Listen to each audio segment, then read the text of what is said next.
You know that feeling when you walk into a room and the atmosphere just hits you? I mean, a place where time kind of slows down, the conversations get deeper, and the rest of the world just fades away. Well, that's what we're diving into today. Not just any room, but the very exclusive world of the high-end cigar lounge, a place that really has its own philosophy, its own unwritten rules, its own language.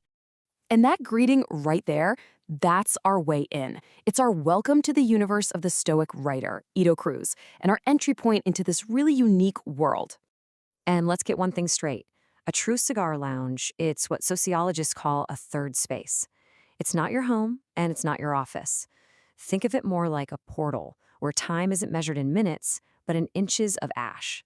It's a sanctuary, and frankly, it's one you have to earn the right to really be a part of.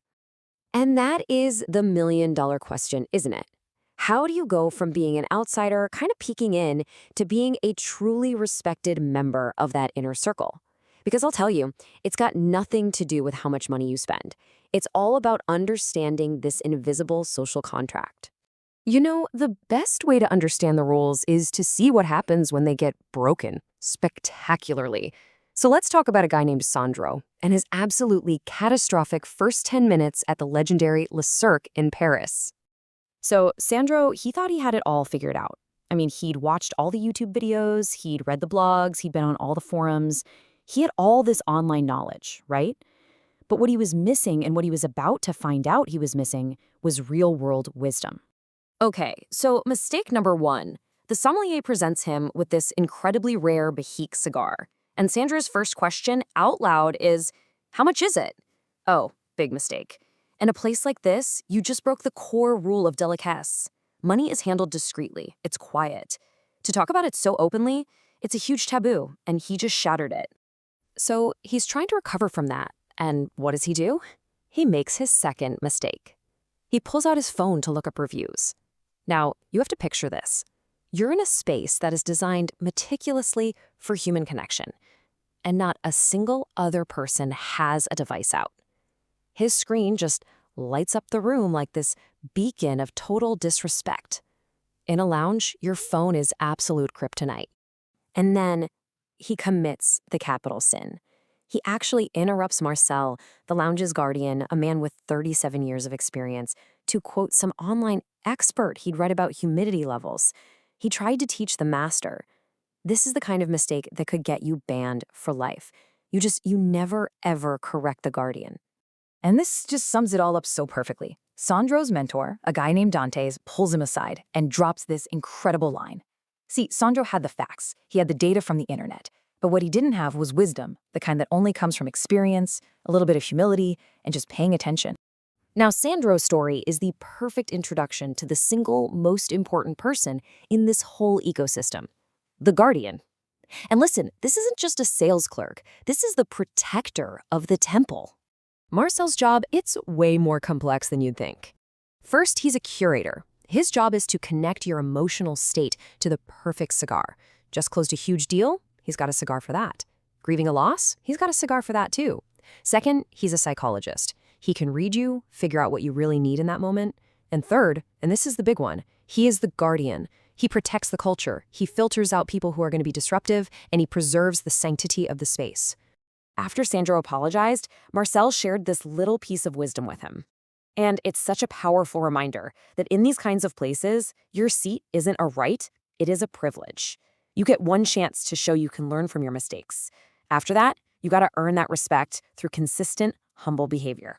All right, this brings us to what might be the most critical concept in this entire philosophy. We need to talk about the ultimate social crime in a lounge, which is becoming what they call a mushroom. So what is a mushroom? It's simple. It's a parasite. It's that person who takes up a valuable chair, breathes the curated air, soaks in the amazing atmosphere, and contributes the absolute bare minimum. They are literally draining energy from the room instead of adding to it. And here they are, the 7 deadly sins. You've got the occupier, who buys 1 cheap coffee and then camps out for 4 hours. The Wi-Fi warrior, who treats the place like their personal office with laptops and Zoom calls. The social hoarder, who has to jump into every single conversation. The transactional networker, who's just there to hand out business cards. The instant expert, hey, that was Sandro. Then there's the lounge rat, always sniffing around for freebies. And finally, the ghost critic, who you see maybe once a year, and it's only to complain. Avoiding these is rule number 1.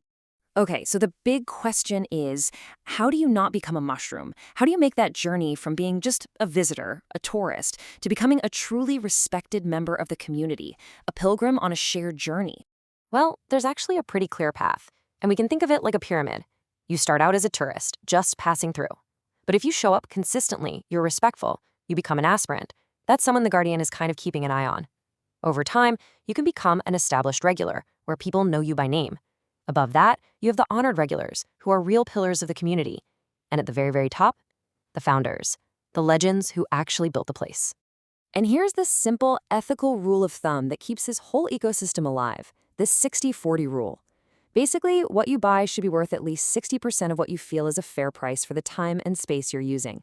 The other 40%, that's the grace, the gift that the lounge extends to you. If you abuse that grace, you're on the fast track to becoming a mushroom. So to make this all super practical, here is your checklist for your first visit. Number 1, know what kind of lounge you're working into. Then, just observe for 5 minutes. See how people act. Introduce yourself to the Guardian. Keep your phone put away. Listen way more than you talk. Never, ever correct anyone. If you make a mistake, own it right away. And always, always thank the staff when you leave. It's not rocket science, but it is absolutely crucial. So look, at the end of the day, what we've given you here is the map. It shows you the path, it shows you the pitfalls, and it shows you the principles. But you have to remember, the map is not the territory.